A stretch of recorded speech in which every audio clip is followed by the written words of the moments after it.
Hey friends, it's your girl Judgy Justice, and I'm going to be doing a real quick recap on the Real Housewives of Beverly Hills and what we saw tonight. So tonight we saw Andy continue to question Erika Jayne about her knowledge of what was going on with Tom Girardi. Probably are really disgusted with Erika's behavior on the Real Housewives of Beverly Hills Part 2 reunion. And you're not alone.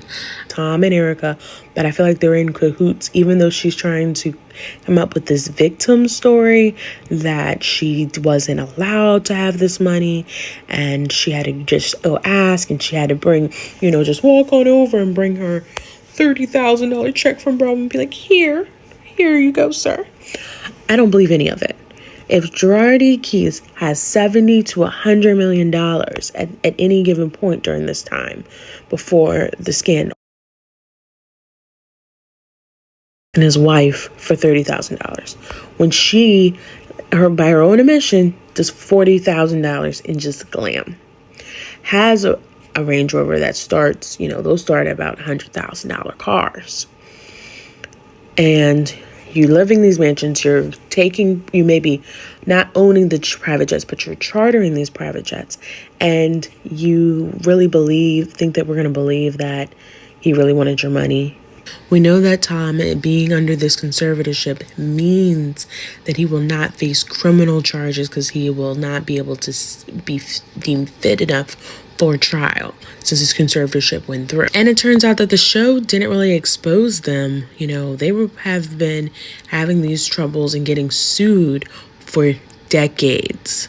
Lawyers, they get together and they'll work a case and they usually break up what the proceeds would be, and Girardi would leave, cross town, would not answer, would not break bread with people. And then those lawyers would have to get together and sue him for that money. Honestly, I don't think Erika's genuinely apologetic. I think she's just sad that she's caught up. This does, however, conflict with other reports stating that she had kept her money separate from Girardi Keys. So which one is it, Erika? We really just want to, you want to be a public eye figure. You want to, keep your only job, because honestly, we know that if this, Bravo show does fail, which is the most amount of your income right now, I know $100 million to $600,000 a year is a big change, but that is where you're left at. And we know that currently you're just an Instagram model. We also know that you've been dropped from Savage Fenty and other endorsements as it relates to the scandal. And you still will not be humble enough to say that there are victims. And you choose tonight to go ahead and go forward with there was a chance. What chance? Chance is in Monopoly. Chance is in a game. Chance is me rolling some dice. What Girardi Keys was not a chance. There's not a chance that he did. It's either he did it or he didn't. And it would be better if she would pick a side.